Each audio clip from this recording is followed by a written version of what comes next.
Lord, be with those who have problems and troubles in their lives. As you know, Lord, I have had problems in my life, and having you in it made all the difference in the world. This prayer and blessing I ask that you give in the name of that Son, Jesus Christ, our Lord and Savior. Amen. Amen. Thank you.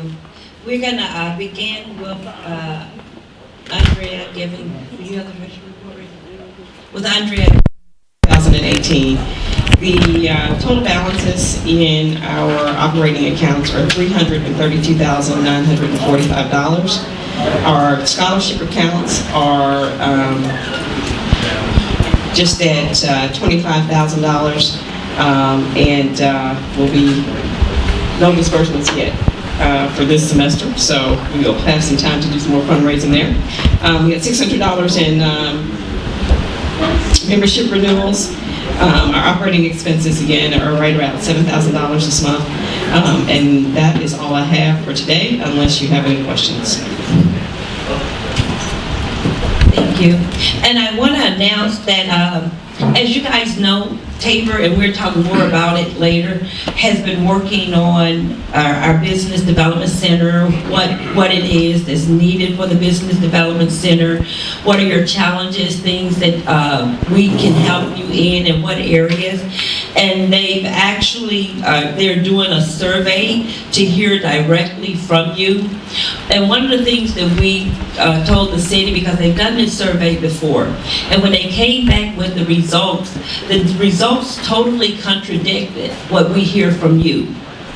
And in looking at the responses to the survey, even when we send out a survey to you, the response could be 10 to 20%, which is really bad when we're trying to create programs to help you and to focus strictly and on what your needs are in running a business, doing business, your challenges that you're having.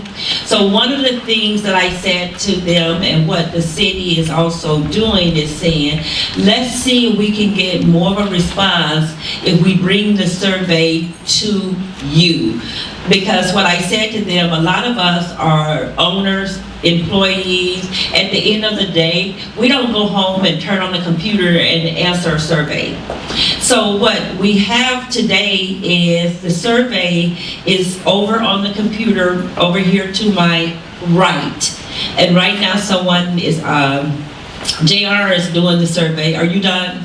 Okay, so what we're gonna ask you guys, one at a do the survey. We would love to have your input on programs and things that are being put together. So right now, are you doing a survey? No. Okay, so no one is doing the survey right now. Okay.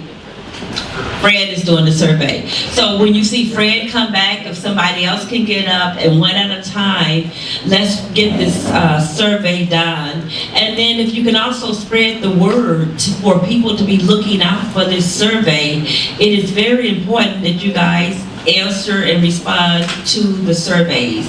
Because what happens, programs get created and you go, well, that's not benefiting us. But it is benefiting the people that responded to the survey. So when we send out surveys and ask you for your opinion, when the city's sending out surveys, or the county, or the state, whoever it is, that's your voice in answering and responding to those surveys. And programs are being created based on those surveys, and sometimes those programs are leaving our needs out because we didn't respond to the survey. So please take the time today to go over and do the survey. For those of you that sit at a computer and computer savvy, the survey has gone out and we will continue to go out via email. But would love to have you participate. But I'm saying that to say not just this survey. When we send out surveys, that's saying we need to hear from you and your voices. Okay? Thank you. What I'm going to do, because I know that the King County Assessor needed to get out early, is, and you're saying the food is ready? Okay. Is to, do you? Don't put me in the way of the food.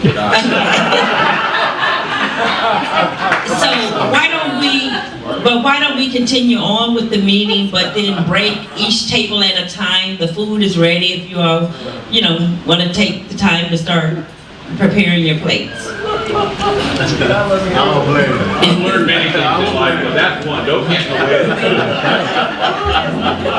Now, don't forget your name. Okay, so with that being said, since we're not going to totally break, I'm going to, and Rose, did you want to introduce the, okay, so now I'm going to bring up the King County Tax Assessor, John Wilson. And I will get back to the report. Thank you all. And obviously, feel free to get up. I have 4 kids, so I'm used to talking and watching people eat at the same time. And I've done that much of my career. I'm pleased today to have with me my colleague and dear friend, Rose Dotson. Rose shows an unusual angelic quality that she's worked for me 3 times now. And we're hoping the 3rd time will be a charm. I see also some friends that I know, Henry Yates, who's just leaving on me, and Linda Kennedy, who used to be a colleague of mine at King TV. Linda and I worked together for several years. I want to talk to you a little bit about what's happening with property taxes. And I'm sure most of you have gotten your property tax bill for your home, perhaps for your business, and had a probably OMG moment. And we'll talk a little bit about why that is. But let's look at the reality is we're very similar to San Francisco and Vancouver. We're coastal cities. We have diverse populations. We have a diverse economy and that. But we also have an affordability problem, and it's an affordability problem that's not only hitting home ownership. It's hitting people like you, small business people, that are trying to figure out how to survive and thrive. You look at the median price of a home in San Francisco is $1.5 million. In Vancouver, it's $838,000, and here in Seattle, it's just under 600 grand, and this year it's even higher. And if you look at what's happened over the last year, from 16 to 17, it went up $100,000 as far as countywide. And our job is we set values on 700,000 pieces of property, commercial and residential. And what we're always looking at is how big is your property? Probably not that big. Mine ain't. But what's the kitchen like? What's your bathroom like? And then from there, we figure property taxes, but they've been going up 30% over the last 5 years. And here's kind of why. First of all, we've underfunded public education for decades, and the Supreme Court, through the McCleary decision, said that's got to stop. And the state legislature is going to have to fix it, which they did, and that's a large part of why your taxes have surged so. Another fact is we have a 1% property tax cap that has meant that more and more basic services have either been cut, or we'll show you how in the city of Seattle, they've moved increasingly to being funded by levies. We've had voter approval. We are a very generous folk. We voted for things like $56 billion for Sound Transit, the largest municipal transportation bond issue in the country. We voted for an emergency radio system that we desperately needed that was nearly $1 billion. And then the other reality is home prices have rebounded. There's not a place in King County today that isn't up to or above the previous high of about 2008.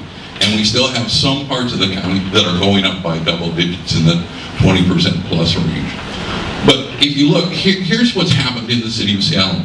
And a couple years ago, I was over meeting with Mayor Murray, and he was trying to tell me that, John, we have a lower millage rate than Bellevue or Kirkland or Redmond. I said, well, now, wait a second, Mr. Mayor.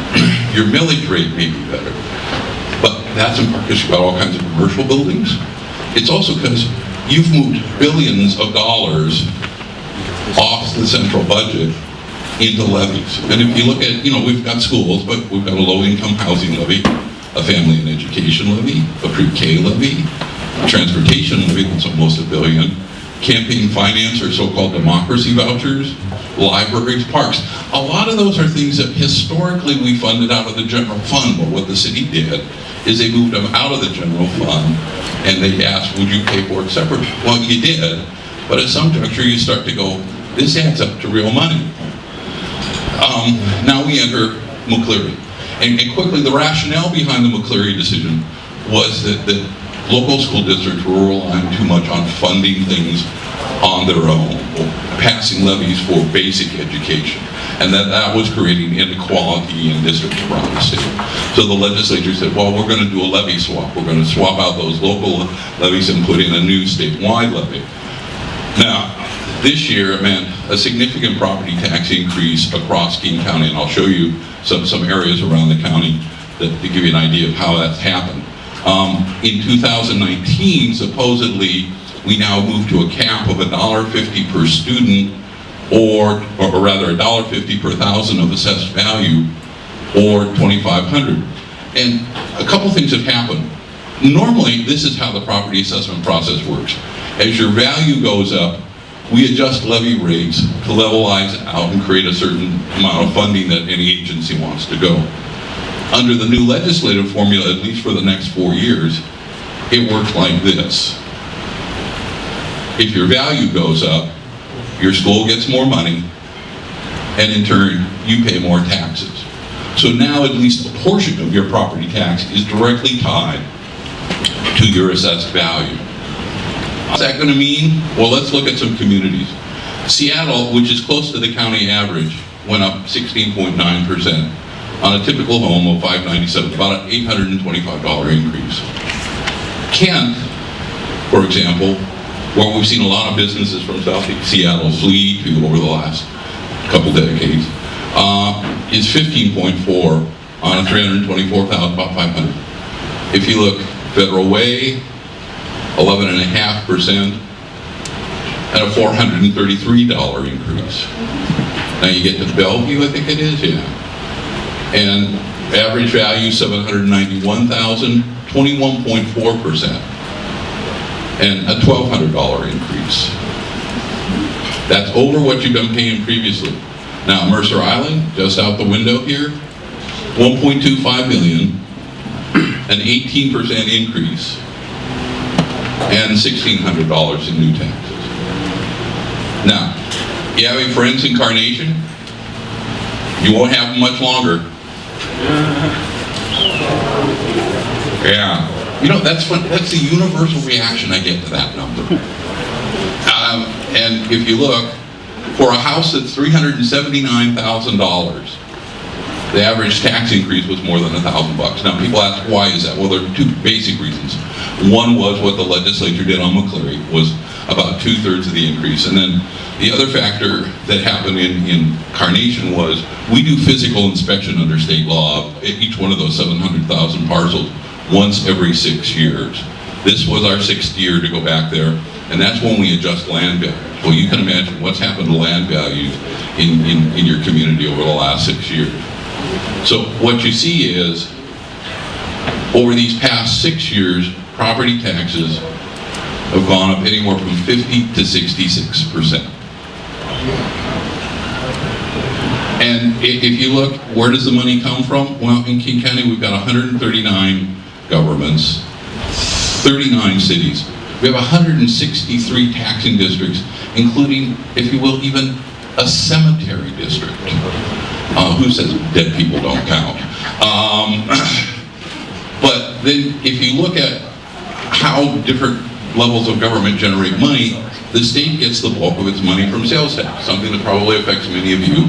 And we have a sales tax now that's over 10%. King County, we don't get the majority of our money from the sales tax. Instead, we get it from the property tax. And there are problems that go beyond simply where the taxes flow. Part of the problem, obviously, is seniors historically have not been exempted from levy lid lifts, which means, whoops, I just turned the microphone. Yeah, but you hold it too hard. There we go. Okay, we're back on. See, Linda, I do still know how to. I know. Let us say I used to do that. I came all the time to the damn mic off. But, you know, it's not only that. property taxes are finite, and yet, frankly, we seem to believe that they're infinite, that they can just keep going up and up. And I hear each week from people like you, others around this community, who go, John, nothing personal, but how am I going to pay this? As we talked about, we use way too much special levies these days to fund basic services. And what happens if voters say no? Now, you know, I get told by some of my friends here, especially in town, John, don't be so dramatic, that can't happen. All right, in my checkered career, one of my jobs was I was chief of staff to Ron Sims. And in 1997, when Ron was elected to his first full term in office, we celebrated mightily that Tuesday evening shortly after 8 o'clock and went, oh boy, and I went, boss, you won. He said, yeah. Did you look at the Medic 1 number? I said, no, you won. I said, did you look at the Medic 1 number? I said, okay, I'll look at the Medic 1 number. It failed. We failed a Medic 1 levy countywide. And a joyful but stern Ron Sims looked at me and said, you have work to do tomorrow morning. And so we went to work and we got it put on the ballot again in February and repassed. But that gives you an idea that it is indeed possible that voters reach a point where they just say enough already. And heaven help us should that happen again. And finally, you know, rising property taxes increase the cost of doing business. And particularly for small businesses that just don't have a lot of places to move that cost, that are running on narrow margins anyway, it makes it all that much tougher. And that's why, frankly, our current taxation system simply isn't sustainable. We've got to figure a way to rebalance it and make sure that we're not taxing people out of their homes. There's a key also equity and social justice thing that's happening here. And what we're seeing is we're driving businesses owned by folks like the Tabor 100, other minority or historically disadvantaged community ownership, are increasingly finding it difficult, certainly to stay in Seattle or even stay in business. And we're literally tearing the community fabric in a way I just don't think is healthy. And it creates problems for us long term that we've got to figure out. So we need to start talking about how to fix it. Now, I've been meeting with Executive Constantine and Dow, and I'm putting together a plan now to try to actually take conversation statewide to look at how can we reform our taxes. We've met with the Evans School and with the WSU and others. And frankly, I'd like you to be part of that discussion too. Because we have to have a community-based discussion on how do we change our tax system, how do we modernize it in a way that's fair, that's equitable, and that realizes that small business is a vital part of our community fabric. And that if we don't do something to try to promote it and save it and help it thrive and survive, we're all the losers.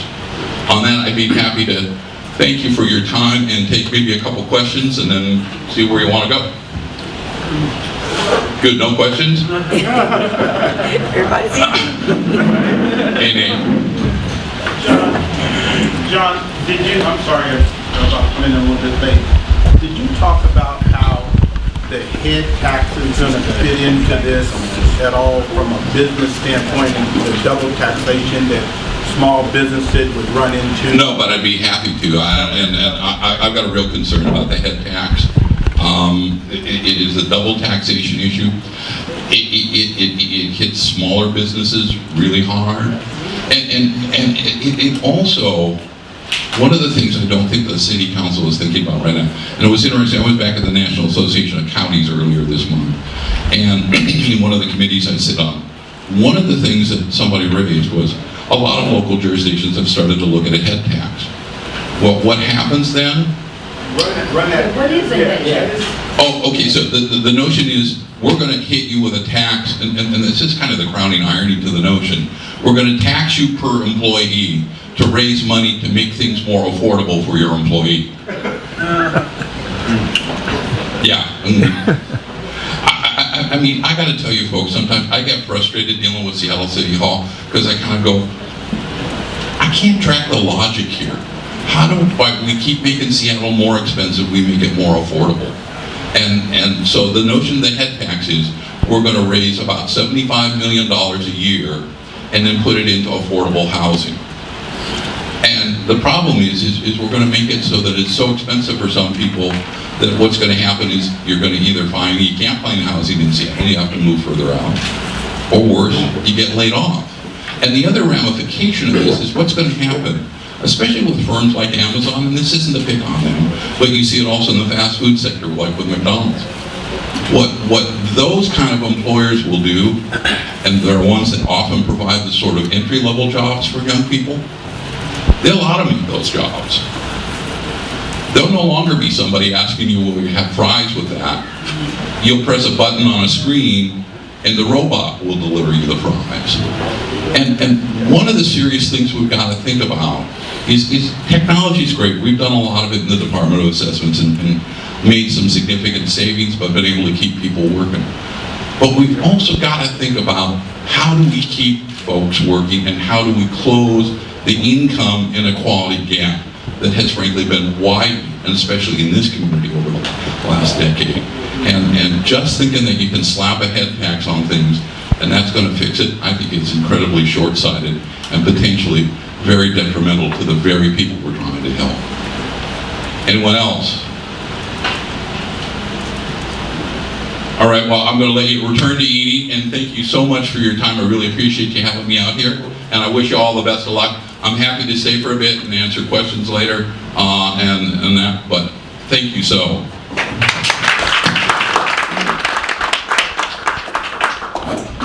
Okay, did everybody get their food?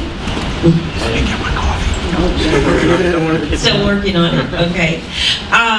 Next we're going to bring up Will from, and am I saying this right, Marpac? Marpac Construction, who they're working on the project at 23rd and Jackson, and he want to talk about some upcoming bid opportunities.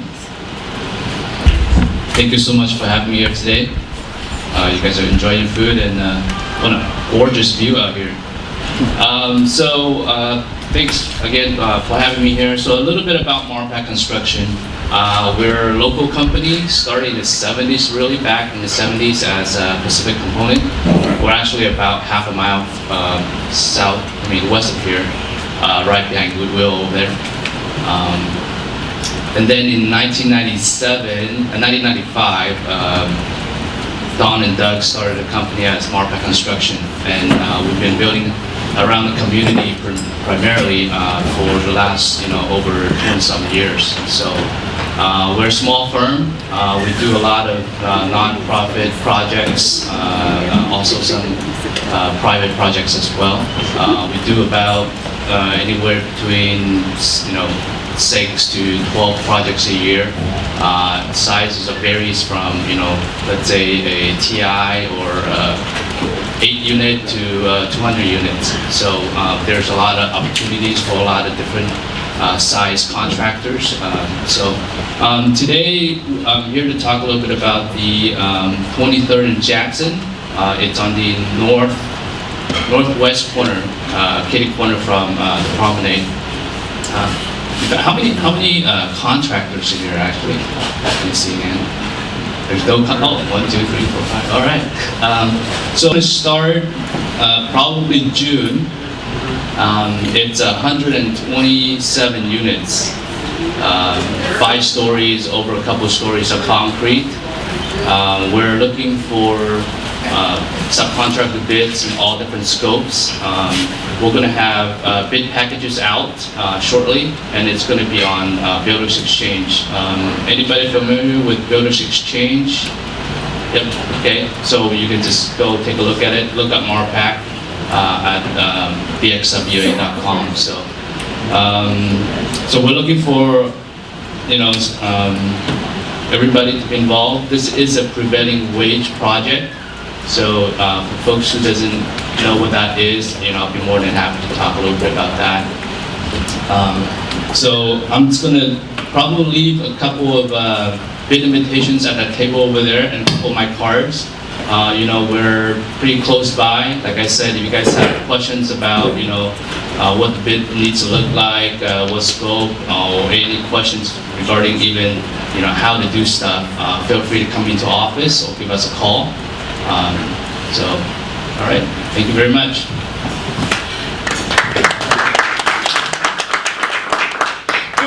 Are you all looking, do you have any particular percentages, goals, subcontracting? So most of our work is actually subcontracted out, the way we do business. We do have a kind of a minority participation goal. It's not a requirement because it's not a public works project, but we do a lot of work in the community, so we always try to get the community involved as much as we can. So there is a goal, but there's not an actual requirement. So.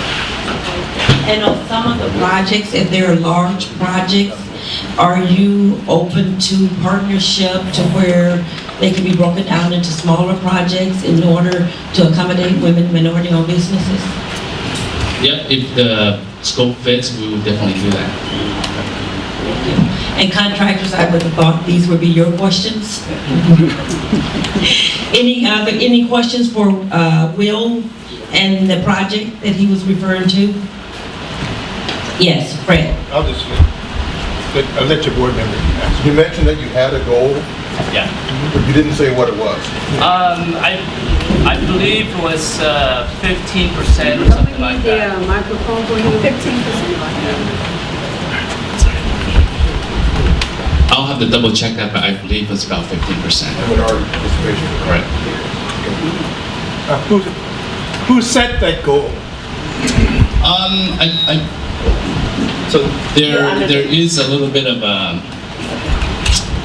there are some Office of Housing funding. So part of that is they're setting that goal, and also the owner, the client. What we're getting at is we had people representing Paul Allen's enterprise, and they came here and wanted to make this a community-based program. So I've been waiting to see what efforts is being made by the people that hired you to make sure there's more than a significant number of African Americans working on that project right here in the middle of our community. We got started in the first place because we couldn't get involved in private enterprises like this one. So we had to even go out and shut them down, literally, in order to get work. So I know you're just a contractor, but I want to know if you've got any information about outreaching and getting more than a small percentage of minority participants. I mean, that's why we're here today. We're reaching out. We've done this in the past. We have more than like 30% participation in a project, and that's all. I know you said you left a few cards over there, but do you mind just maybe just giving me your number now? Because you said you only had a few, and there are some contractors I'm sure that would like to take mine. Yep, no problem. My number is 206-329-4992. And you can also email me too. It's WILN@MARPAC.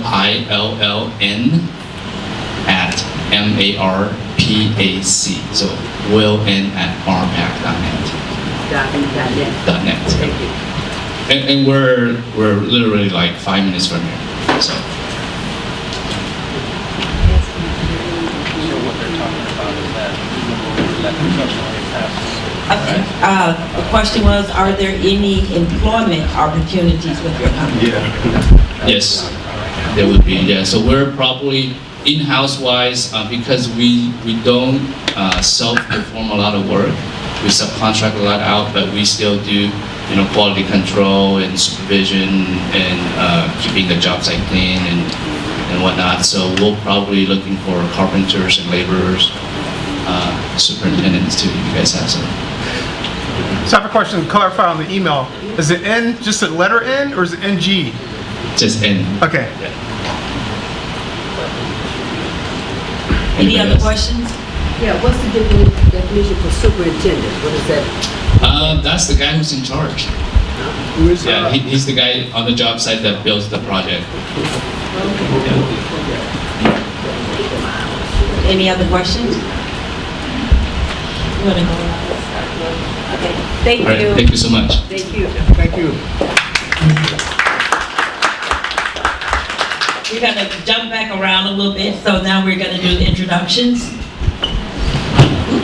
Kalea Perry, Tabor Administrator and AP for Cadence Aerospace. Yes, I'm Paul Jackson. I'm a social media, immersive storytelling, immersive journalism activist.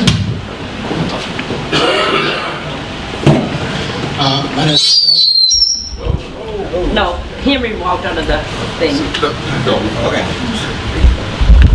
My name is Marcel. I'm from Core Web Components.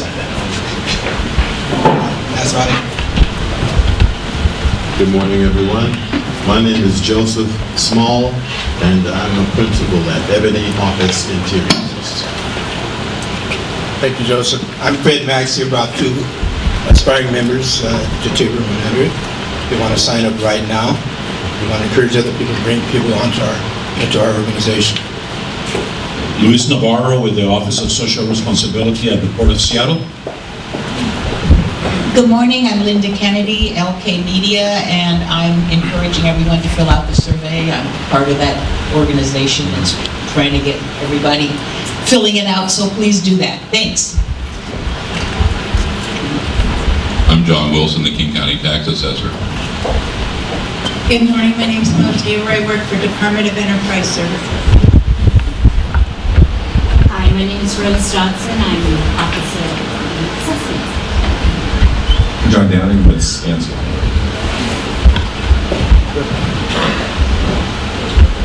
J.R. Gillespie, All-Star Financial Insurance, helping people with medical, dental, Medicare, life, disability, long-term care insurance. Kibibi Monet, Executive and Artistic Director of New Black Arts West Theater, the oldest African-American theater company in the Pacific Northwest. Good morning, my name is Nate Miles with Eli Lilly and Company, corporate supporter, community volunteer, all-around good guy.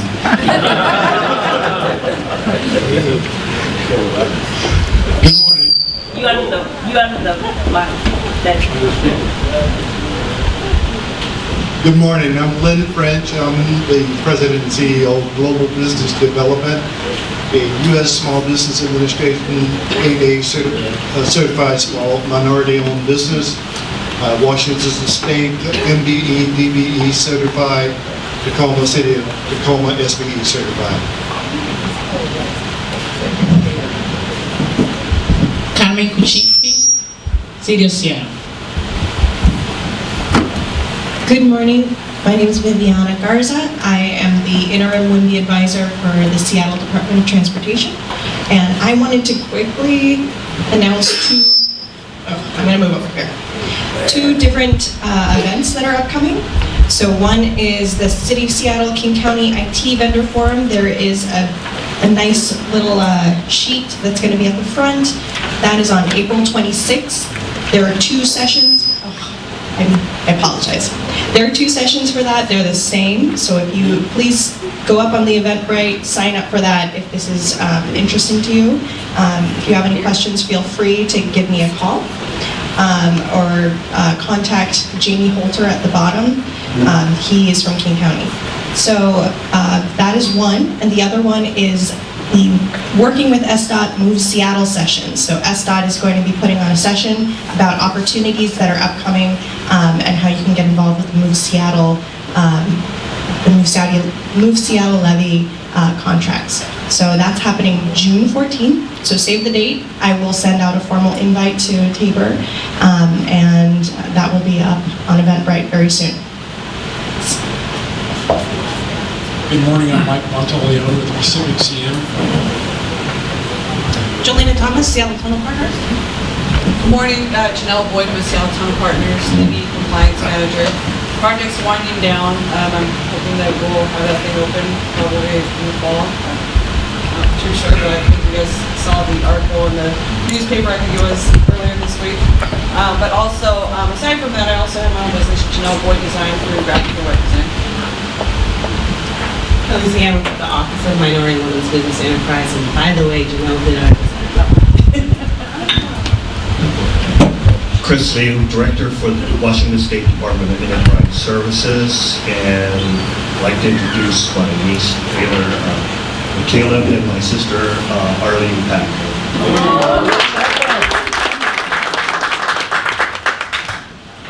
Good morning, my name is Andy Thompson.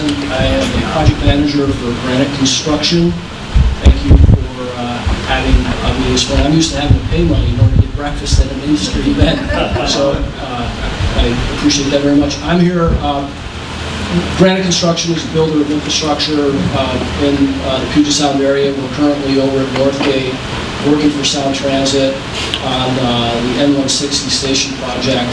We're over in Bellevue for Sound Transit with Enzo Phelps, working on the design build there.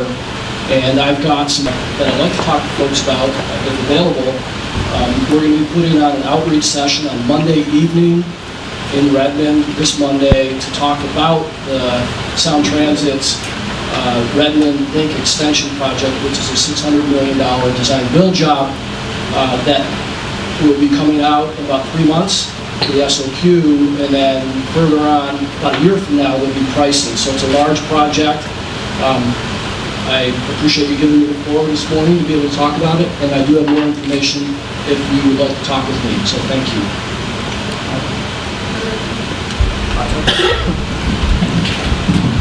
Good morning, Tabor members.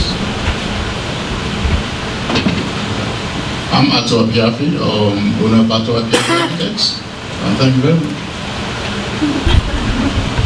Yolanda Brooks, Washington State Department of Transportation, Office of Equal Opportunity.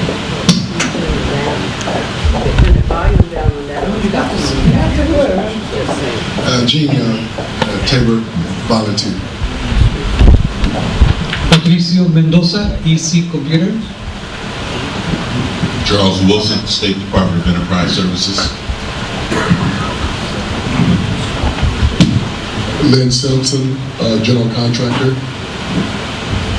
Keith Williams, Fly-Ride Productions, a member of Tabor for over 15 years. Marissa Yates, Made Photography. Christina May Middlesworth, Tabor Board Membership. Anthony Burnett, Business Development Chairperson. Andrea Jackson, Tabor Treasurer. Shirley Kennedy, Secretary. Kevin Washington, Education Chair. Rial Johnson, Government Affairs Chair. Henry Yates, Tabor 100, Public Affairs Chair. Very good. So everybody knows everybody now. We're going to jump to Tabor business, but John, I didn't know because you are all the way from Salem, Oregon, so I didn't know how long you were staying. So what I'll do next before we jump back to the Tabor business is bring up John Dowling, the Northwest Outreach Diversity Manager with Skanska.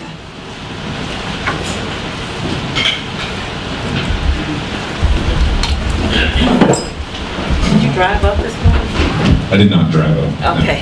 I came up with my family on the train, actually, so. So you were here for the day? I'm here for a while, right? Oh, give me the mic back. While I'm here, I normally I do fly. So I live in Salem, Oregon. I cover Portland areas and then Seattle also. I've been here 2 months. You may remember Mel Jones, about my height, same hair, right? So he went off to another company. So here I am representing Skanska, and in my role, I get the pleasure of working with a lot of small contractors, diversity programs and such. And so just a little spotlight on some of the things we have going on in this area. We have the local group here, my team, sent me a long project list, and I didn't print them out because I was on the train. So here we are. We have 9 projects that they sent me notes on, public and private projects. We're looking at about $833 million is the estimate for those, and there are local schools, universities, hospitals, Sound Transit, the L300 project. So we have a lot going on, a lot of needs on our projects, and I'll give you my card if you are available, interested, and you're looking to partner or team up with Skanska on some of our projects. I can be a door for you. I mean, project teams, some of our projects do have minority and women goals, employment goals. We do that as a culture within Skanska anyhow, and so even if the project doesn't say specifically we need to do things, this is what we do, and this is my role within this. And so Skanska is the 8th largest construction company in the entire world, And so I have a lot of resources to draw from, and this was recommended to attend this from a friend of mine within Sound Transit that she found out I was here. She's like, you need to plug into these folks, they're awesome. So somebody loves you. So anyhow, so that's almost can't say. And I'm happy that Will here was able to field a lot of the difficult questions. So anyhow, so that's me. I have cards. I'll be right over here for a while. And unless there's questions, I'll go sit back down with my coffee. Thank you.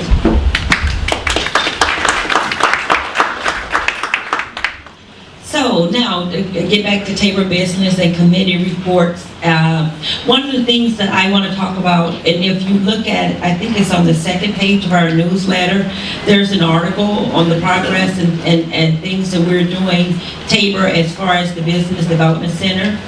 And I don't know, in our meeting yesterday, did we say we're still trying to come up with a catchy name for the center? We've had Technical Assistance Center, we had Business Development Center, we had the Tabor Center, but we're trying to come up with a catchy name for when we get our center off the ground and going. Just wanted to update you that we've made a lot of progress. We actually have a plan now that we have an email form that we are able to send out to encourage sponsorships.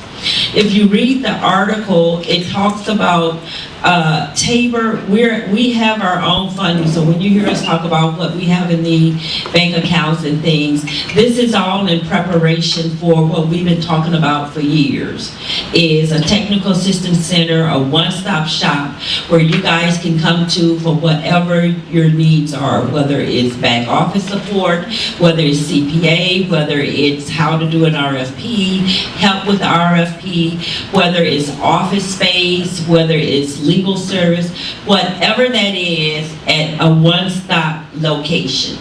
We're actually at the point, and with the help of Nancy, we've been meeting with the public sector to present it to them to make sure that we will have their support going into making this investment.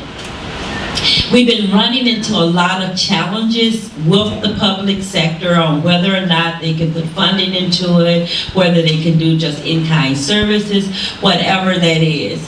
One of the things that I said yesterday, because we had a meeting talking about the center, is we have to keep going forward. We're going to run into people, and I know what it was like when I started my business and was thinking about starting my business, and everybody would say to me, oh, when you're ready to get going, let me know, I'll help. When you're ready to get going, let me know, I'll help. And then when I made that phone call and said, I've quit my job and I'm ready to get going, let me call you back. I'll get back with you.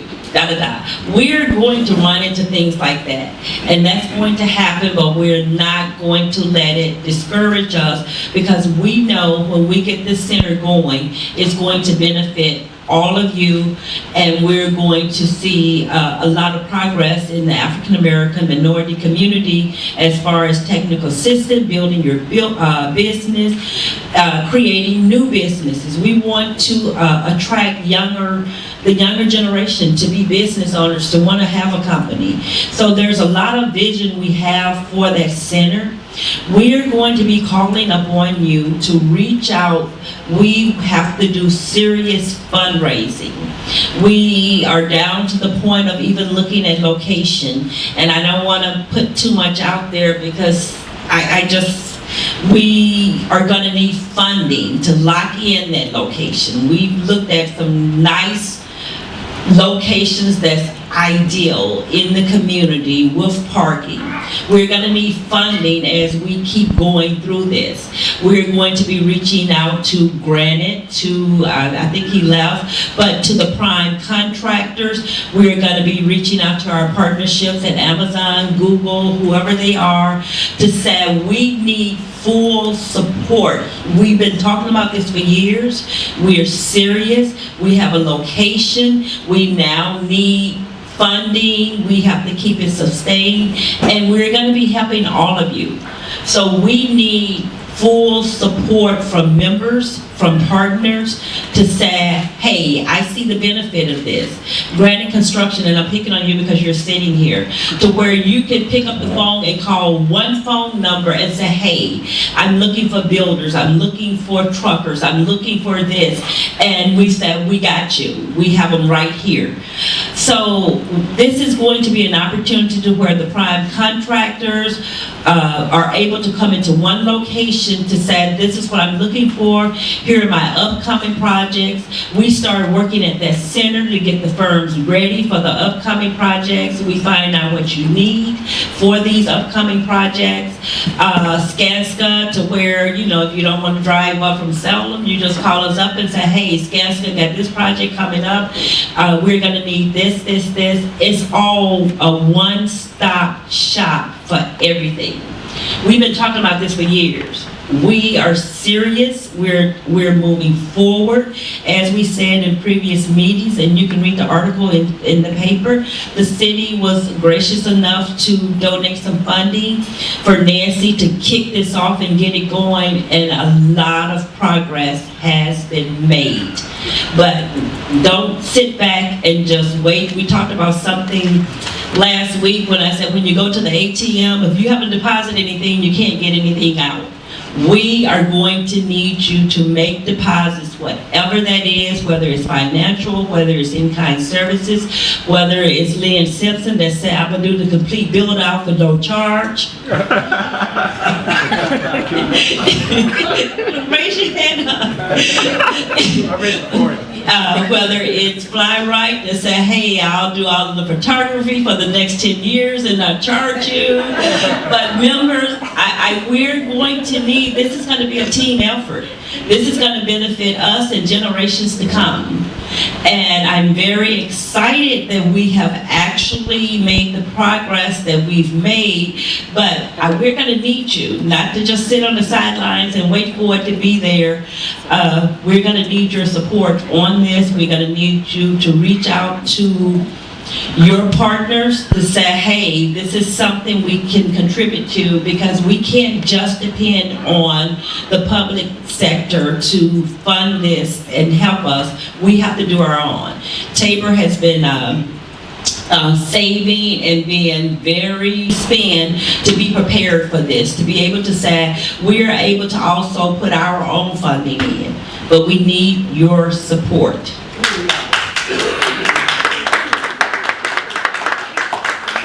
Thank you, Kabibi.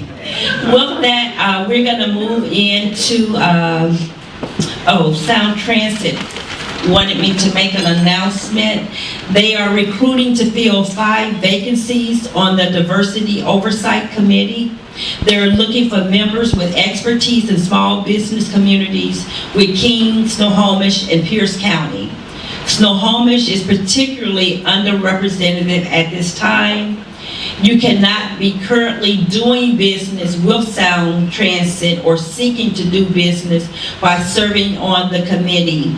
Those meetings are held quarterly, and if you or you know someone that's interested in being in the on the Diversity Oversight Committee for Sound Transit, to contact Davine Cross at daphne.cross@soundtransit.org.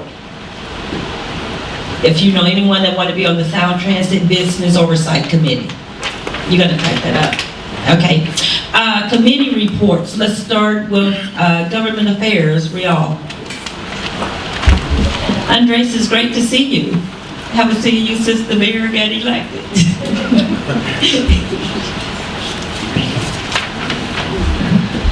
All right, so if you notice on the pamphlet here, we are having our next Government Affairs meeting on April 11th. That date has been changed recently to the 11th. If you got my email a couple weeks ago, I set it for the 4th, but I'm rescheduling it because there's a lot of scheduling conflicts, particularly because it's my mistake for not knowing our history for the anniversary of Martin Luther King being shot. So there's a lot of events going on the 4th. I don't want to take anyone away from those events. So I pushed it back a week, same time, same place, 6:30 at the Columbia Tower, the Sky Lounge. So anyone who wants to come and know what our meeting, the Government Affairs meeting, we're going to be meeting about repealing I-200. There's been a lot of progress on that. Things are moving well, and we are setting a goal to get it repealed by the end of 2019, hopefully sooner. So, I mean, if we get it by 19, if not, I have a solid plan that we can actually get it done by 2020, but our goal is to get it done by the end of by the end of 2019. If not, hopefully early if the legislature comes around and repeals it themselves in early 2019, but we're not counting on that. So that is, there's gonna be a lot of progress. I don't want to take too much time up because we're gonna be solely focusing on that in our meeting. But April 11th, the Columbia Tower, you know the address. I'll also be sending another email out. If you have not signed up for being involved in legislative or government affairs, please check that box on the sign-in sheet. So I'll make sure you get the email out. It'll be going out later tonight. Because that's how I find out people who have, if you've signed up, if you check that box, you'll be getting that email. But anyone else hasn't, please come up to me and I'll make sure and give me your email personally. I'll make sure you get included on the email tonight. But it is April 11th. Anyone else, tell everyone else that it's not on the 4th, it's been rescheduled. That's pretty much it. So I'll also hope to see you next Wednesday, or 2 Wednesdays from now. Thank you. I forgot to ask for any comments and any feedback when we were talking about the Business Development Center from you guys. Were there any comments, any feedback based on what I was saying about the Technical Assistance Center? And one of the things I started out that I didn't finish on was coming up with the name for the center. We are looking for a very creative name to name our center. So I don't know if we are going to be, I don't know what we said in the meeting. Are we going to be sending out emails for the suggestions of the name for the center? But we want something that really stands out. And like I said, we've had Technical Assistance Center, Business Development Center. That's bland. We want something creative to name that center. So any suggestions, send them to staff@tabor100.org of what we should name the center. And any suggestions that you have if you think about the center as we're going forward. Kevin, education? Ali, Yes. I wonder if I can make a comment on the government relations. Yeah. Okay. I'm sorry. So, I'll speak loud. I had a conversation with the state senator about the I-200 repeal effort, and this particular senator was interested in the conversation, wasn't very informed as they should be, because I know we tried, but this is both a personal Port of Seattle comment. Port of Seattle is on board with repealing I-200. Let me put my personal hat on. So I had this conversation as a citizen, as a voter, with a senator in Olympia who was very interested, and I'll keep the name off the conversation for now, but I gave the senator a little bit of an education on I-200 and small business and why this is important. There was a lot of interest, but it seemed that because they have so many things going on, there's a lot of noise with the senators and the legislators, obviously, right? So what I'm going to do this year, and I think it'll work, is as I make my small personal political contribution, I'm going to attach a note with a little bit of more information on why repealing I-200 is important to me as a citizen and as a voter. So I don't know, we all have priorities, and the elected officials should hear those. They're going to hear it from me, my small contributions, I-200 repeal. So that may get them a little more interested for the next round.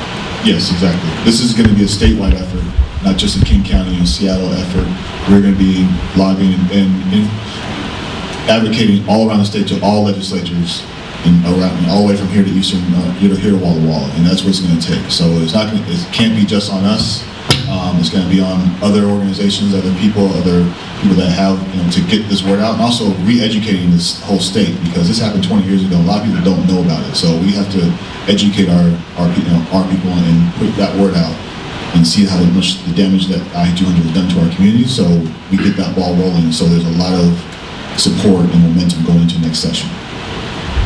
And in saying that, and I think we talked about it last meeting where we talked about the wrap-up and what happened this session. It was a short session, but it was a lot, and Chris, you were down in Olympia. There was a lot of momentum about this. It was just talked about all over campus down there. It's easy to talk about things and to say, hey, I want to support it or I support it. But what I tell people, you got to be willing to staying true to your word. And one of the things, and when Bob Hasagawa presented the graph, and it's in our newsletter, the difference between equality and equity, this picture, and what we have done, I had United Reprographic no, it's not in my car now, but I had him to create some 8x10 pictures in a frame. And every meeting that we go to, and we gave your Newport person, Louis, a picture in a frame. So go see that he put it in his office.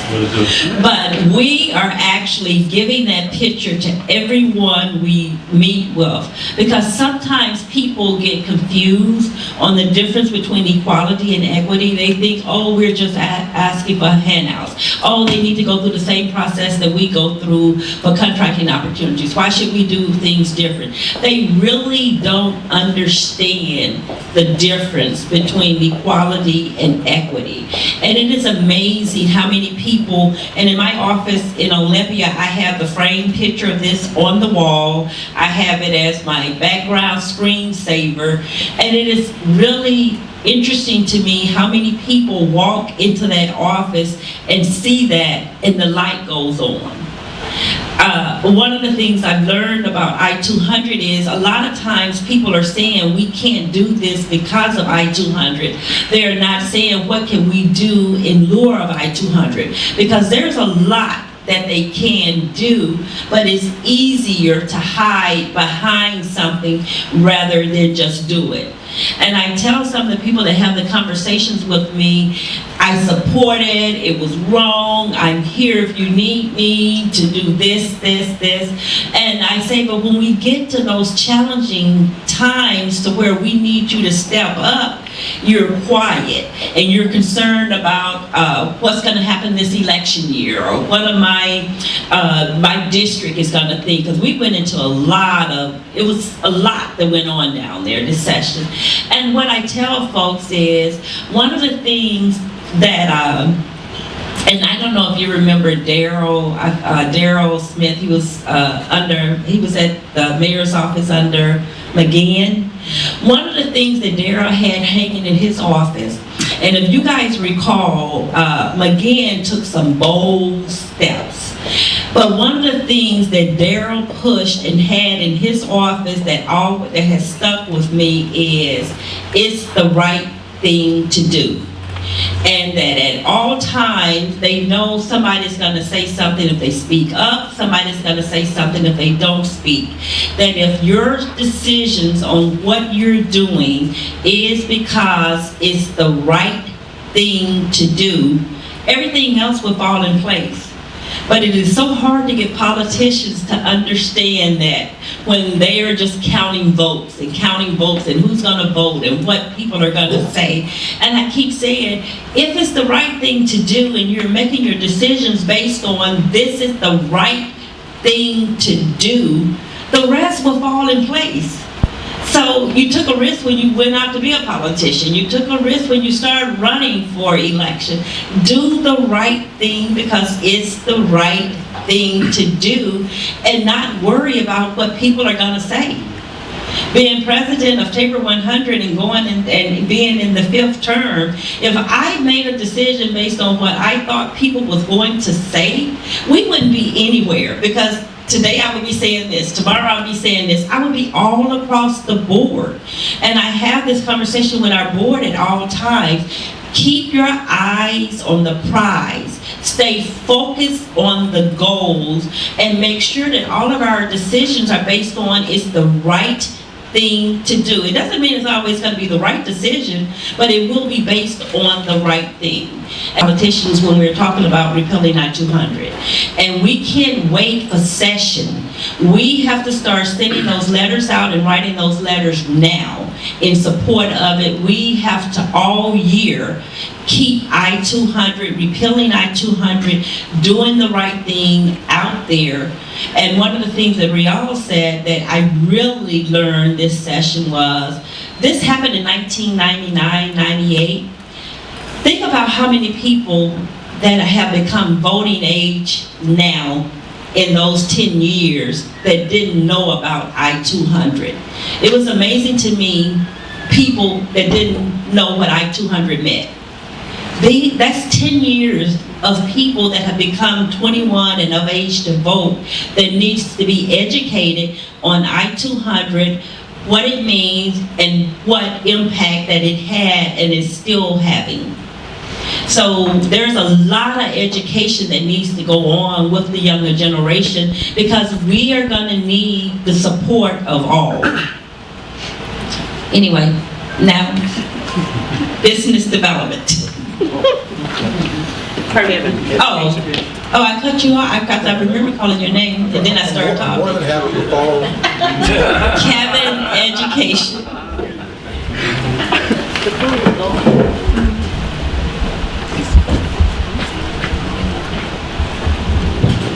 Thank you. Just a couple of things before I start my report. When it comes to this Business Development Center and I-200 and some of the projects that Table 100 is working on, we hear this constant refrain, we need your assistance. We need your participation. This is a group project. We're involved in what I like to think of as a collective mitigation. We've got work to do. It involves an awful lot of people in order to move this beast forward and get progress. I'd like to thank Luis for his statement, because people think, folks are always asking me to do something. I don't know what I can do. Luis decided, here's something that I can do. He can contact people around his work, and when he makes those contacts, he's going to slip something in there that drives this piece forward. When it comes to either our education work, our business development work, our business development center work, this I-200 work, we're not asking you to do everything. My personal request is pick something. Pick something or two things if you've got the capacity, and figure out how you can help. Everybody can grab an oar. If there's only one person paddling the war canoe and it's got 50 people in it, not so good. If we've got 50 people grabbing an oar in a 50-person canoe, now we got something. So that's just for me. Thanks again, Luis. Around education, three things. I want to give a shout out to Linda Kennedy. Lately, here in the city of Seattle, they're undergoing a search for a new superintendent. For the last month and a half, she has been attending meetings, dragging other people to meetings, meeting with the head of the school board and other folks, gathering information, and driving a real hard bargain around what the new superintendent needs to represent. More than likely, they're going to make a decision, is it around Wednesday, perhaps? The 4th. All right. And then we'll see who the district has to work with. My hope is that they will make a good choice around someone who has a vision, someone who recognizes the issues locally, and whereas Seattle ought to be the best public school district in the state, it is not. It is far from it. It has lots of challenges, so this will be a lot of hard work. But I just wanted to give a shout out because there's an example of Linda doing what she can do. So if you hear a call from Linda or some of the other folks who are participating in Table 100 and they're asking you to take a survey, come to a meeting, do whatever, consider that, because it absolutely makes a difference. And there are people over at the school building who know who she is and why she is there and who she's representing. And she's representing Table 100 and the small minority business community. Two other things. I don't see Calvin Saunders here. You've heard me mention in the past that this is about the time where Table 100 is involved in supporting the math, engineering, science achievement organization known as MESA over at University of Washington. They're doing their annual MESA Day. I believe it's the 28th of April, and we normally host a youth participation booth there. There are teams from a number of schools in the area. The teams come and participate, and Table 100 is fond of manning or womaning the egg drop booth, where students have to put together a protected container for a raw egg, and it has to survive a fall of 8 feet, and it's a lot of fun. If you don't like scrambled eggs, then you shouldn't come to this business. We lose a lot of eggs. But if you're interested in participating, it's going to take probably about 6 hours, maybe 7 hours. It runs most of the day, but you'll meet a lot of really great kids. It'll be really exciting. You'll have a bunch of fun. I think they do feed you lunch while you're there. You can either send an email to education@table100.org, or if you know Calvin Saunders, send him an email directly. He usually leads that project up, and he's our key person for that particular piece of work. So it's the 28th of April, Mesa Day. And the last thing I'm going to mention is that out of the 5 scholarships that Table 100 manages, one of them is in the name of Mel Streeter, past Table 100 member, perhaps even a co-founder. He died a couple of years ago, and we put a scholarship together through the Meredith Matthews East Madison YMCA up on Capitol Hill. On the 12th of May, we'll be doing interviews for students for the YMCA scholarships. They have a pool of scholarships. Our scholarship is one of those. We'll be interviewing somewhere between 8 to 10 students. It'll take most of the day, because they each get about 45 minutes to do their interview, and we'll be needing 4 or 5 people to participate as part of the interview panel. All the infrastructure's in place. We just need a few volunteers. So if you are available and are interested, on the 12th of May, please contact me, education@table100.org. If you're interested in participating on that interview panel, you'll meet some great students, and you'll have a good time. You'll perhaps choose one of the next people to get one of the Table 100 scholarships. Thank you. Thank you. Good morning. I just have quick updates. Vulcan and Table 100 are participating in the Northwest Business Expo. It's happening at CenturyLink Field on May the 15th from 4 to 8. This is again a time where businesses can showcase their goods, their service, their products for buyers at CenturyLink. Last time we had this, it had 400 attendees, and businesses flourished by participating in it. This is a free event, and for caterers, there is reimbursement for the goods or the products that you produce. Currently, we have 43 applicants that have applied. We want 60. So the due date was April the 1st. We're extending that till April the 8th, but we are extending it to SBAs and organizations that aren't Tabor, but we want as many Tabor members to participate. So I want more members, I want more caterers, I want as many services that can go ahead and win some business. So if you need more information, if you have questions, concerns, at the end of the meeting, please let me know. I did see the survey information that needs to be completed to send in, but there was no link to hit for it to go in anywhere. There was no submit button? There was no submit button on my information. Okay, well, we'll forward you money. We'll forward you money and make sure you get. Have you heard that from anyone else though? Do we know if there are people are trying and not getting in? Has anybody tried and cannot get the application in? All right, we can talk about it after. Get you in. Anybody else? Thank you. With all of that. Okay.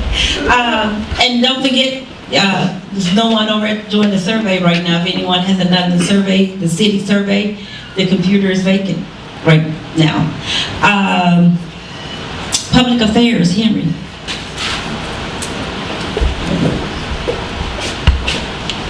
Thank you, Molly. Actually, I think some people have been targeted to take the survey, and the computer has come to them. And our assistant has insisted that they fill it out. I saw Lynn Simpson over there kind of resisting, but finally we got him to submit. to fill out the survey. Thank you. So a couple of things. It's interesting that Ollie brought up the former mayor and Mike McGinn and Daryl Smith's name. Interestingly enough, Mayor McGinn, no offense to any subsequent mayors, but Mayor McGinn was the only mayor who actually shut down a city project because there was not enough minority participation in building that Rainier Beach Community Center, and I continue to applaud him for that. In terms of public affairs, which is what I'm up here to talk about, I want to thank a bunch of people who have volunteered to do things. Ryan Taylor with smooth writing, Janelle doing some webmaster work, and Linda Kennedy doing some things. Appreciate it very much. What we are doing in public affairs is trying to cover the waterfront in terms of getting information out about Tabor, website, social media, with the able leadership of Kalia doing the newsletter every month. And we intend to be very aggressive at promoting the Technical Assistance Center as well. So anyone who's interested in being a part of the Public Affairs Committee, talk to me, send me an email, my contact information, because I saw Paul shaking his head affirmatively, so we expect him to send him an email. It's in my information's in the newsletter on the website. Would love to have your help with public affairs. I did want to make mention of something that Chris did, and I really want to thank him for this. It's interesting, I understand he had several different options for taking his relatives to different places, and endless breakfast, brunch, and a few other things, and he chose to bring them to Tabor 100. Thank you. Thank you, Chris.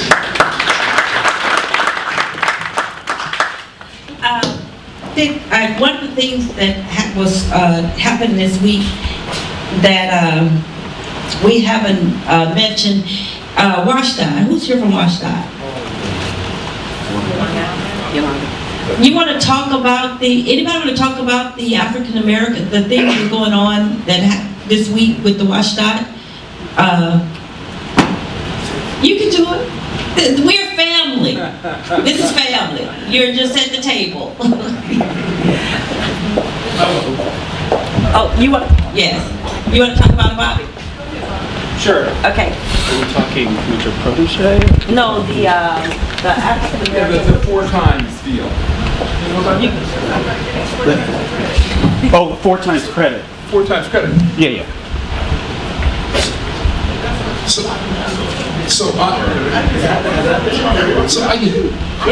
I'm not with WashDOT, but I attended on behalf of Tabor 100 actually 2 meetings that WashDOT had on this particular initiative, which is fantastic. First off, the latest WashDOT disparity study showed many ethnic groups having about 80 to 90% participation in WashDOT projects. 100% is parity and there is no disparity. African American firms only have a 22.2% participation in WashDOT federally funded projects. So what the folks at WashDOT have decided to do is propose to the Federal Highway Administration giving African American firms, or giving prime contractors actually, 4 times the disadvantaged business enterprise credit that they might get otherwise, which should provide some incentive for those prime contractors to seek out and bring on board African American contractors. And Tabor has sent written comments. I actually testified at one of the meetings, and we will be sending other comments, but I would encourage anyone here to go to the WashDOT web. I think this information is likely on the WashDOT website. Well, we'll get you out something about it, but it is one of those initiatives that can really help level the playing field and improve the prospects of African American businesses. And just to add to that, if you want, we're looking for comments, we're wanting people to email us if you're in favor of it, even if you're not. And if you can send that to Bain, B-A-Y-N-E, J. You're right on the speaker. Okay, if you could email Bain, B-A-Y-N-E, J, at washdot.wa.gov with your comments. All of the comments will be forwarded on to the Federal Highway Commission and USDOT in regards to this, because they have the final say-so whether or not it gets passed. We don't. Can you repeat that again? Bain? Bain, B as in boy, A as in Adam, Y as in young, N as in Nancy, E as in Edward, J as in John, at washdot.wa.gov. Okay. Do you have a phone number? Is there a phone number down there? Excuse me? Oh, no, I was just saying, is there a phone number down there, just in case someone wanted to call in? You can call it, well, I don't have her direct number with me, but you can call me. And my direct number is 360-522-0856. And we'll post all of that on the website and send it out to members to send their comments in. Okay, Jackie's, and this is the person who you'll be emailing. Her name is Jackie Bain, and her phone number is 360-705-7084. Do you have any questions in regards to what we're proposing to do? Chris, I just wanted, you know me being me. Wouldn't that be great if the state does that? Just come in, because I've been hearing conversations like that being floated between the state, the city, the county. Could we do something like that in lieu of what participation? That would have been great if we took the charge of that. Okay. I just have a quick question. Yes, sir. If that passes, is that something that Trump can overturn? No. Seriously? No, this isn't something Trump can overturn, to the best of my knowledge. It's based upon the approval of the DOT, and if they approve it, then we can go ahead and implement it. And it's only, we would have to, the only way it can be rescinded is if they approve it, and then we determine it's not working, then we have to submit something else asking for them to rescind it. Okay, and I haven't forgotten about membership, but Andres, while you're here, I saw a press release yesterday from the mayor shutting down the streetcar. Do you mind in letting us know what happened there and what's going to happen there? Because I'm sure some of us, the mic is back there, because I'm sure some of us was working on that street project, some minority business was on that project. So again, hello, my name is Andres. I work for Mayor Durkin, External Relations Director. And actually, Edson Zavala, who used to be on the Tabor board, works on my team as the would-be advisor to the mayor. Yeah, you might have seen actually today's front page, but also yesterday, that the mayor hit the pause button on the streetcar. A few weeks ago, I think about 10 days ago, the Seattle Times reported that there was a discrepancy in how much it was going to take to actually operate. There was a difference of opinion to the tune of about $8 million as to what it would require to successfully operate. Due to that, the mayor ordered a review, a financial review, technical and financial review, to which only over 3 days, we very quickly saw that there was also a capital gap or capital shortfall to the tune of $23 million on top of that $8 million gap. So it's not sustainable to move forward with a gap that size and to have a project that we think can be successful. So what the mayor did yesterday and announced yesterday is that she's pushing the pause button. She's formalizing and expanding the financial and technical review, and she's also doing a project management review of how it got to this point, so that we know and with some certainty what the project's actually going to cost. So a caveat on all this, that means that there's a kind of immediate stop work order that's moving forward, with the exception of some utility work that needed to be repaired because of some seismic retrofitting that was needed around kind of water utilities. So that's going to continue, and then once that's finished, close the street back up and we'll reassess. The review for both the project management and the financial is expected to take about 6 months. And the mayor, when she was here, both during the campaign and earlier this year, I mean, this is really about stewardship of financial resources and transparency and accountability. And so she feels very strongly that we can't move forward with the project if we aren't sure kind of how much it's going to cost. So that went out yesterday.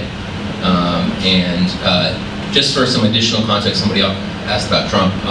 This project had $50 million in federal funding from FTA, and they were requesting another $25 million. The scope of the project had increased pretty substantially, so that's another thing that we're going to be looking at in terms of redefining the scope. It's not an anti-streetcar issue, it's essentially a financial management issue. Just want to make that clear.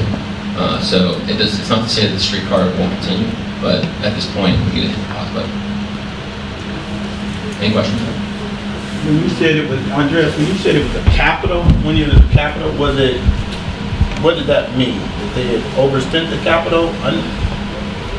Underestimated the cost of both the actual construction of the actual streetcars and what it would take to do kind of the railing and steels as well.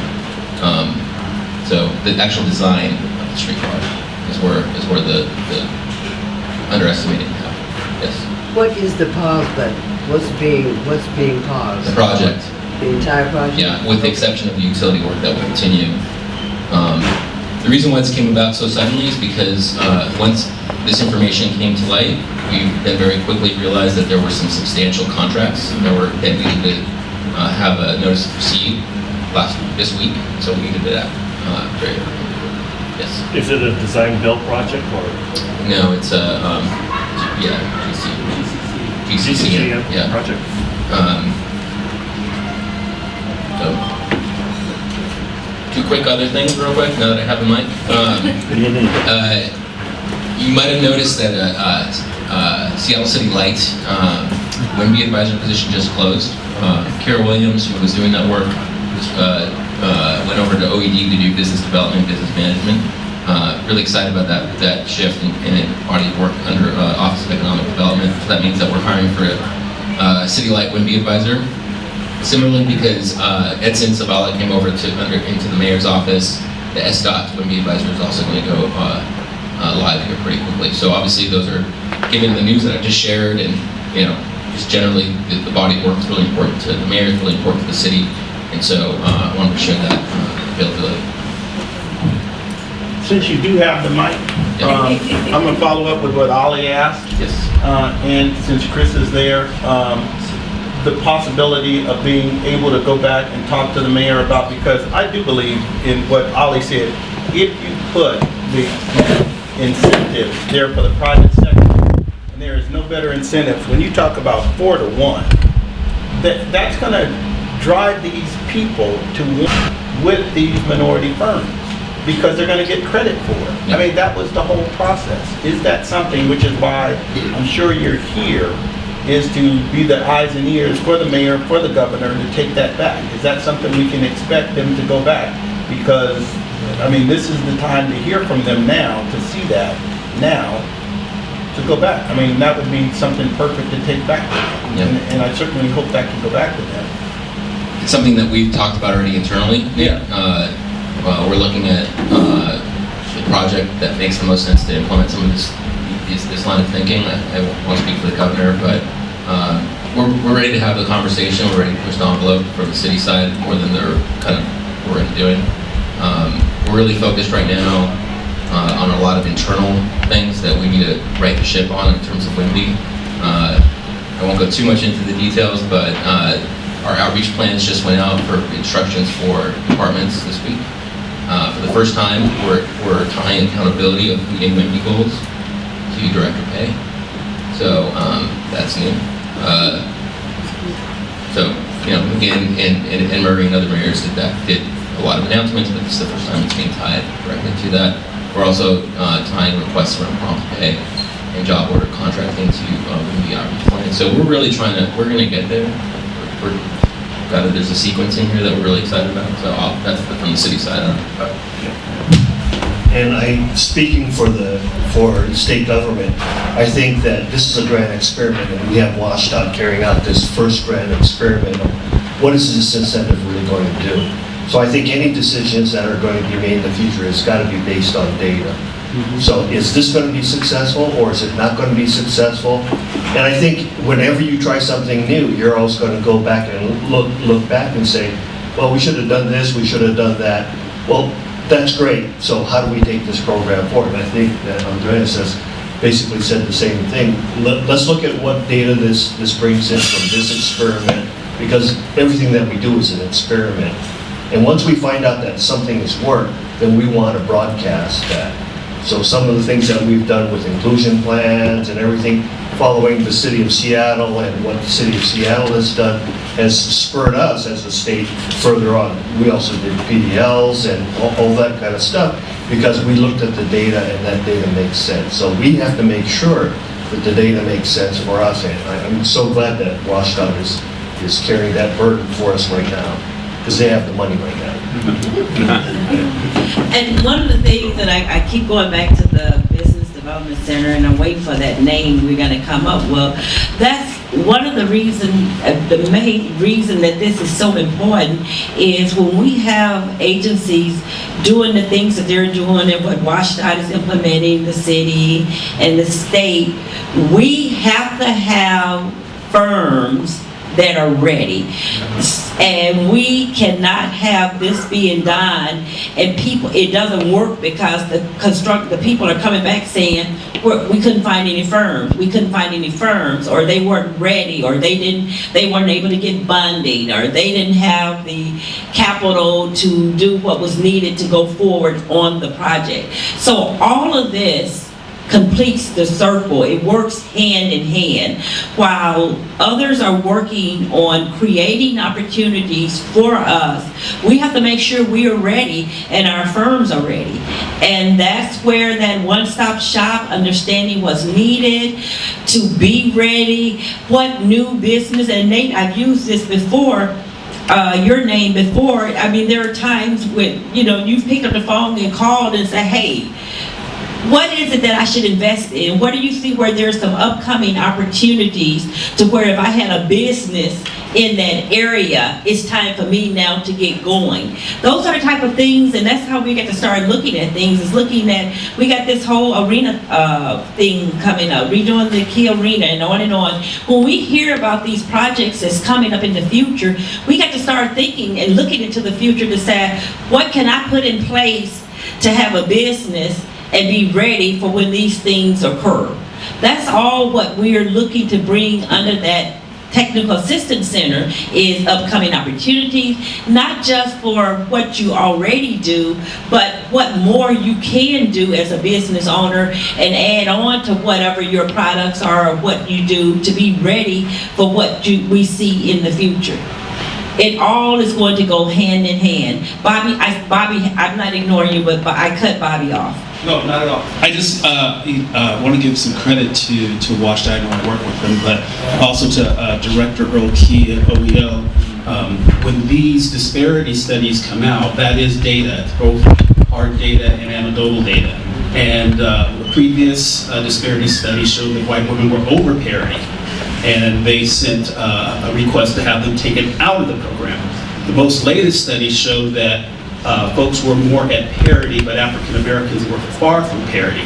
So he sent a request to the federal government to ask for an incentive to bring them to parity.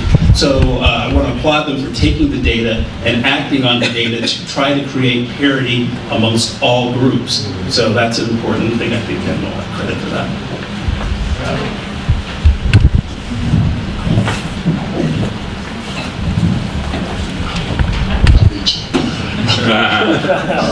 A few points.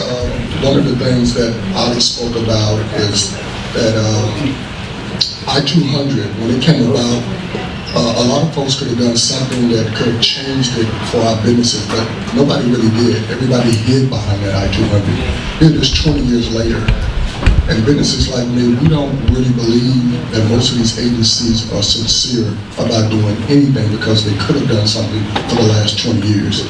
So when you ask us to participate and come up with all these new things, we don't believe it. We're not coming, we're not showing up. That's why we're not filling out these surveys. We're working. There are some agencies out here who are for real. So we'll continue to work for them, and we just don't come to the new ones because you're not sincere.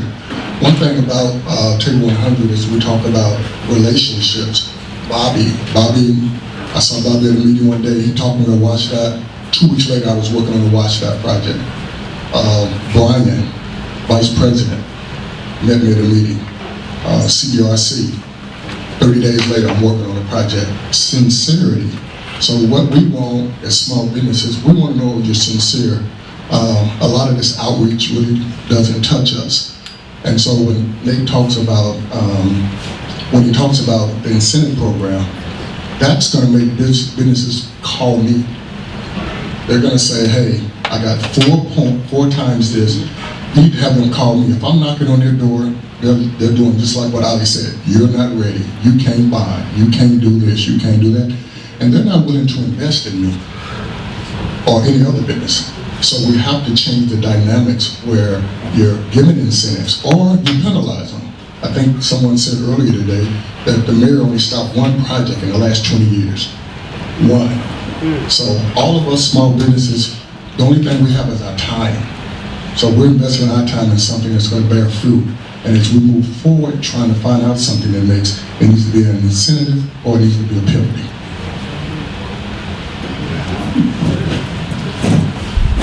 I was looking forward to asking my question when Chris had the mic. Yes, my question is directed to Chris. It's a suggestion, also a segue of what Nate Miles has suggested. Lots of projects in the professional arena is based on history, as in what projects have you done before, similar to what we're looking for. And one suggestion I have, and I think Chris's department is already making some inroads, is a direct buy. When you call a small firm, say about 3 times, and they do small works, now they have history. So going forward, they can use that history as a platform to go after larger projects, which is what we don't have right now. Most small firms just don't have that experience because you've not been given the experience to procure the experience. So we just keep going around in circles. So my question to Chris is, I know it's legislature, you have to go to legislature. Would you talk a little bit about the direct buy, whereby you can just pick up the phone and say, you know, Mr. ABC, you know, he has a small project without competing with everyone and their uncles, and that you will never win. Thank you very much. So the state direct buy program basically says that state agencies can purchase without going out for bidding anything under $30,000. And so it's in the state statute. It's not something that I invented or I created, but we helped encourage that this law be passed. And we're also entertaining this session to maybe increasing the size of that, maybe going up to $40,000 or $50,000 in direct buy, because it is exactly what Otto has said. We see this as an entry for small business to get into, because it is a catch-22. If you don't have experience, you just are not going to get the jobs.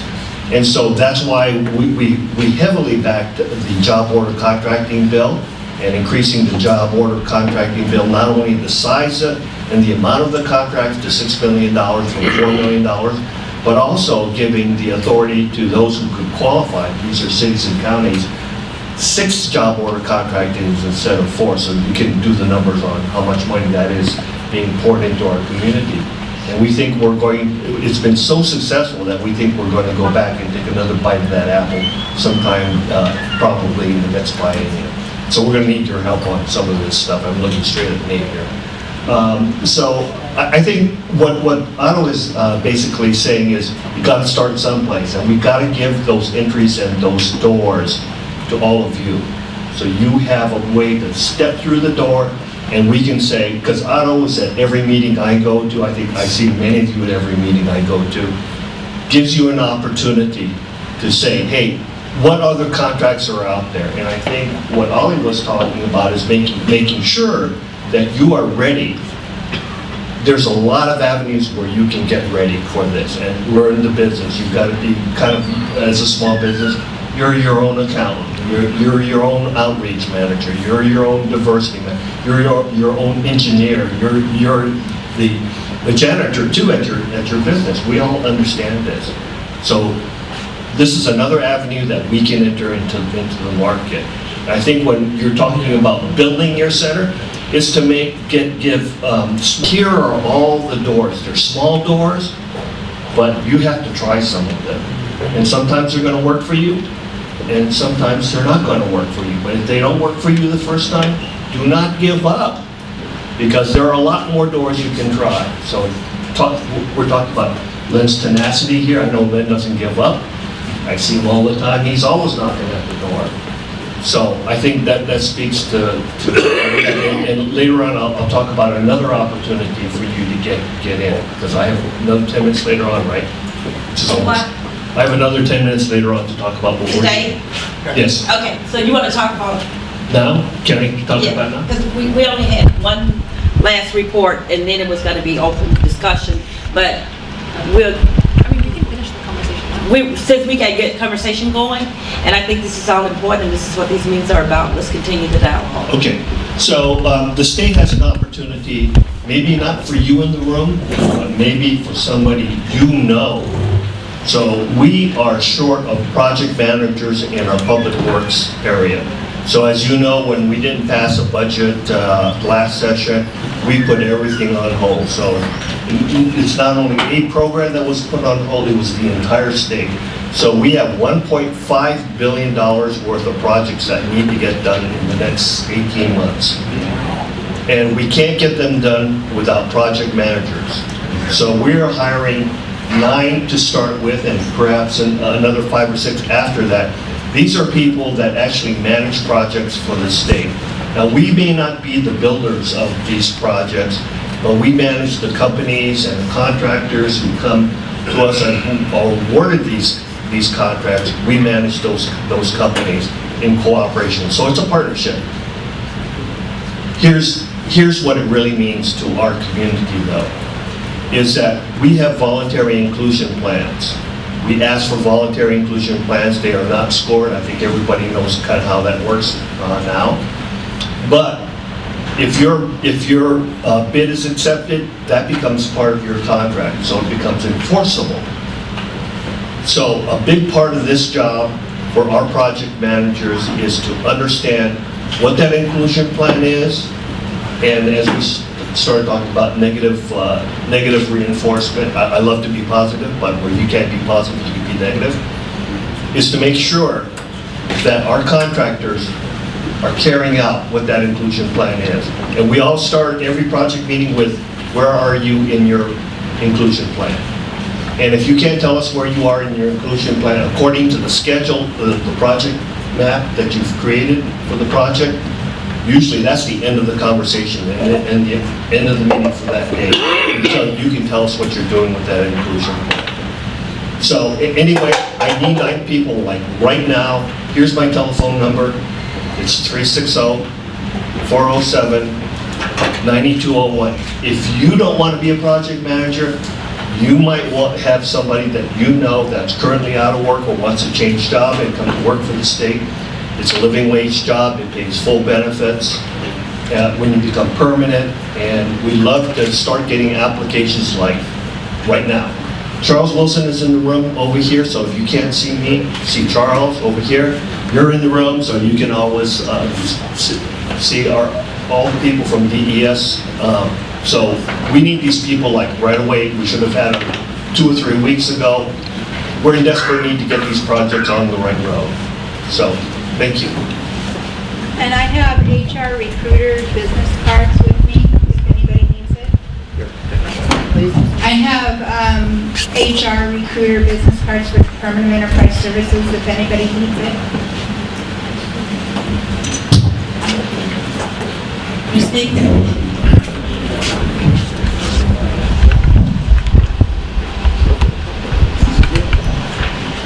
Good morning. This will be pretty brief. The membership committee will be having its first meeting. It'll be Thursday, April 12th at 6:30 p.m. at the Starbucks at 23rd in Jackson. So if you have any interest or thinking about joining, you heard the pitch earlier, we need everyone's help. Thursday, April 12th at 6:30. And the membership committee is the one where coming up with ideas of what Tabor needs to do in order to increase its membership, bring on new membership, or just within the organization, when someone joins, reaching out to the person, welcome them to being a Tabor member. What can Tabor do to help you? So she needs support on, there are a lot of people that join Tabor, and then when I call them up or they're saying, well, I never heard from anyone. Or when you say get involved, what does that mean? How do I get involved? No one has reached out to me. One of the things that I used to do every time a new member joined was see the new member, what box they checked out, what committee they want to be on, and send that over to the committee chairs and say, this person just joined, here are the boxes they checked off. I haven't been doing that. I was just doing it because I saw this is a way to get the chairs involved in knowing who's joined. But all of that, those are things that need to be created under membership. So if you were new members, let's say Janelle, you just became a member as your design company. Sarah, this month was a new member. Did anyone reach out to them? Did anyone say, welcome to Tabor, here's what you can do? Thank you, Henry. But those are the things that we need to hear back from you, and that the membership committee come up with ideas to make people feel part of the family and understanding the benefit of Tabor. Also, in doing this and hearing about, and you just heard Chris talk about the projects, upcoming projects and things, we need to have more people, contractors and others in the room here hearing those things. And there needs to be some outreach of people understanding, coming to these meetings, because some people don't want to get up on a Saturday morning. They work Monday through Friday. But the benefit, and Lynn just mentioned it, sitting in this room, one conversation with one person that's sitting at your table can lead to an opportunity. This is sales for businesses, marketing, everything being at these meetings. So membership committee, we really need that committee to do a push of bringing in new members and understanding the benefit of Tabor and being here to hear the benefits and hear from the contractors and things. If you have different things that need to be on the agenda at our meetings, or people that I need to reach out to and invite to come to the meeting and speak and things, that send an email right to me, president@tabor100.org, to say this is what we think need to be brought up at the meeting, what we need to discuss at the meeting, or who we need to have at the meeting presenting to us. We need to hear from you on representing you and what it is that you need from us and all of us working on your behalf. Are there any other announcements? Oh, you did, yes. Hi, this is Yolanda with WashDOT again, and I just wanted to but talk about our mentor protege program that we're implementing. And right now, we have Thor Construction who's going to be administrating the mentor protege program for us. They are interviewing right now, so if you received the phone call, if you received the email, please respond so they can, because they've been coming up for over the last month, interviewing different contractors, we're trying to get them to the next level. So we want you to be prepared for those contracts when the opportunity is presented. So if you are a prime in the room and you're not part of our mentor voluntary program, please volunteer to be a mentor in the program. If you are a subcontractor, if you are a registered DBE, please contact us if you're have not put in an application to be part of the mentor protege program. We're trying to get you to that next level so that you can compete. And there's other ways for you to get prepared. L&I has their contractor training days. I actually attend those. I used to work for L&I, but I still attend those because I still get more knowledge. But at the same time, that's where the new companies are. The ones just starting, the ones that are a year and a half old, and that gives me an opportunity to talk to them at the same time. You have the PTACs that are out there to help you. You have the MBDA. We have Elise over here with OMWBE. If you're not a certified DBE, Elise can help you become a certified DBE. There are things out there that we are trying to do to get the contractors to the next level. It's up to you to say, I want to do it. And I must say one more thing about the Business Development Center. Everything that she just named, all of that would be under that one roof, to where you don't have to go to, Granite said they were having an outreach in Bellevue on such and such day, and Skanska might be having an outreach at whatever on another day, or OMWB might be somewhere on their Get Certified. The PTAC and what they do on helping with RFPs and stuff might be posting an event. The goal is all of those things will be at one location. It won't be an 8 to 5 location, so it could be that on Thursday night from 7 p.m. to 8 p.m. we've asked OMWBE to be at that location to do certification. So we want to have programs to where most of you are working. You're out doing jobs between 8 to 5. So when there's outreach and things going on, you have to drop everything to go to it. But what if we say, granted, your outreach is Monday from 8 to 5, but we need you from 5 to 8 to be here at the Business Development Center, and that outreach needs to be here where it can accommodate our firms. And I'm saying that to say, get the vision that I have for this center and how important it is, and when everything is at one location. If there are no other announcements, Nate? Yeah, and Ollie, this is the last thing I will say about the head tax for you as a small business person. You know, I mean, I work at Eli Lilly, so this is really not about Lilly so much, but this is, if you have a small business in this city, please pay attention to and try to get down to the city council. We are a 501c3. We are a 501c3, so we don't do all of that lobbying and all of that as an organization. But you as small businesses can get down there to the city council chambers because they are talking about this. Please pay attention. They call it a head tax anytime you get a chance to read about it. But it goes by how many employees you have. And they're going to put a tax on your business. It's going to sound good. They're going to say, well, it's to help pay for human services, and all of us believe in human services. I'm a nice guy, I believe in human services, but please, please, please pay attention to what it's going to do to your small businesses, to some of you who have small businesses, and then decide for yourself. Don't listen to Nate, don't listen to anybody else. Look at what the costs are and look at what it means or what it may mean to your companies, and then make a decision for yourself. But it's called a head tax. And pay attention to what it may or may not do to your businesses. You know, the head tax, you talking about employees? Employees, yeah, literally how many people, how many heads, the heads of people that you have that work for you. In the county? In the city of Seattle. In the city of Seattle. So if you have people that work in Tacoma? That's not, yeah, in the county. Unless your business is, if your business is in the city of Seattle, located in the city of Seattle, yes, Kabina. Andres, 1 second. Andres from the city, so he's got to come in on that. Whereas in before, I just want to clarify, as before there was an exemption maybe for small businesses, under the current proposal, there is a, what the council has called a skin in the game piece of this for small business.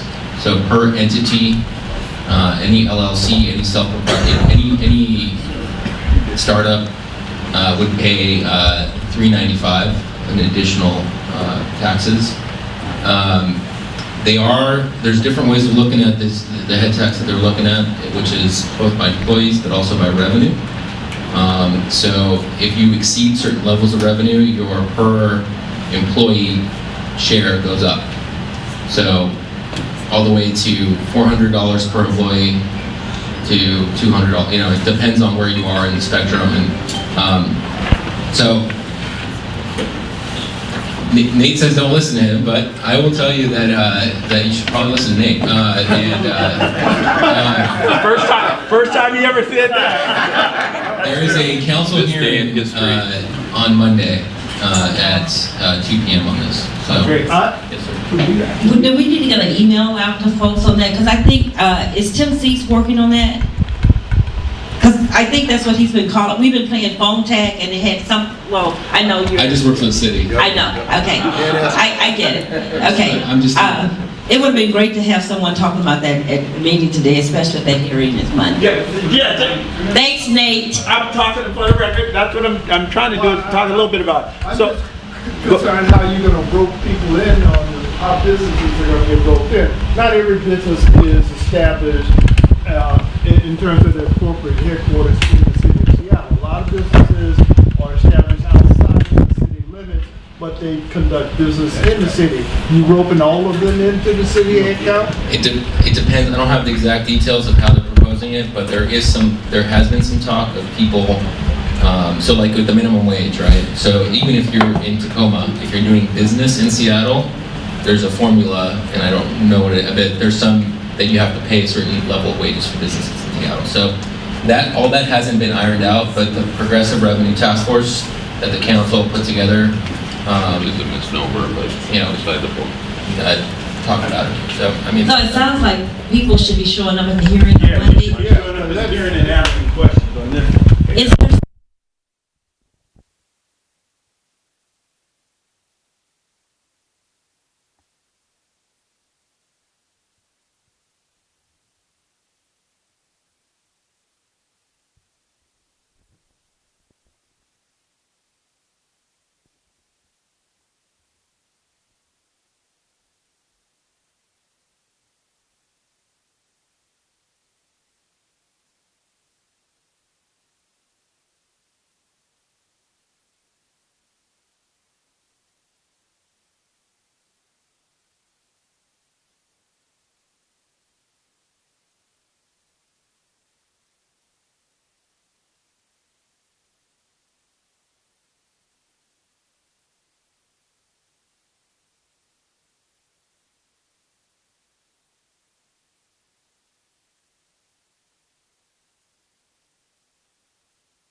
there within this year or the last 6 months might not be aware that it includes that chamber membership for very, very discounted rate. We're going to have Bobby you, and then we're gonna have to end Couple of because it's questions, new. or maybe Andres, you don't have the answer, but in terms of these fees, can anyone tell us specifically where they go? I mean, how are they line itemed out? Where does that fund go? And then my second point is just a recommendation. If you're going to be taking money specifically from small businesses, can you recommend to the mayor council at all that they direct some of those funds back to our center?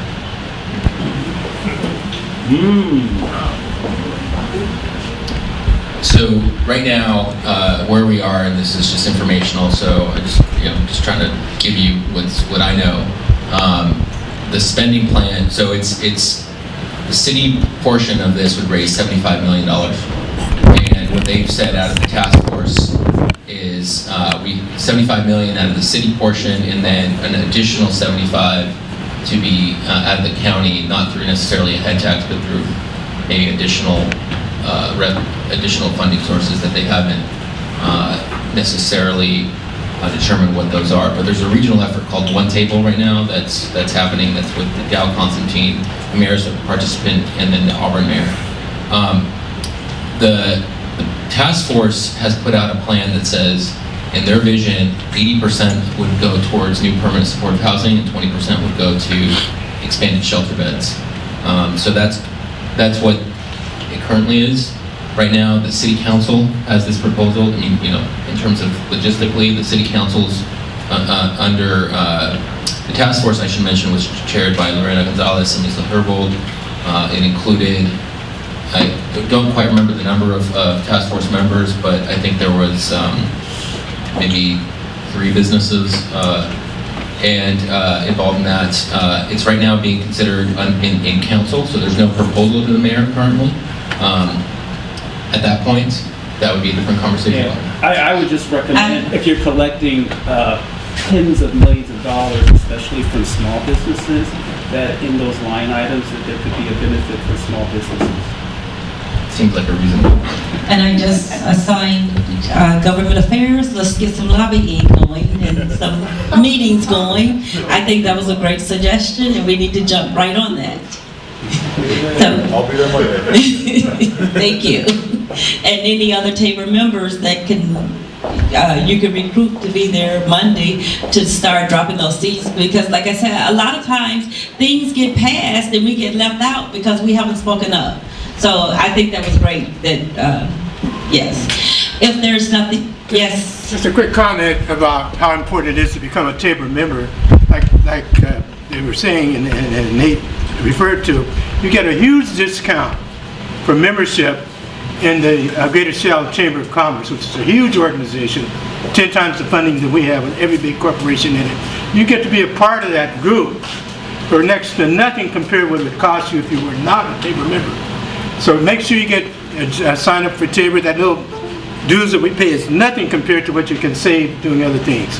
I have a couple of people right now that want to sign up today and get both of them. So let's get people signed up for Tabor. Thank you very much. And the new head at the chamber is the former Tacoma mayor, Maryland. So she's great. And so that's going to be great at the chamber. Yeah. Thanks, Regina. Go ahead. Okay, thank you. Can you all clean your tables as we leave? The meeting is now adjourned, and have a happy Easter.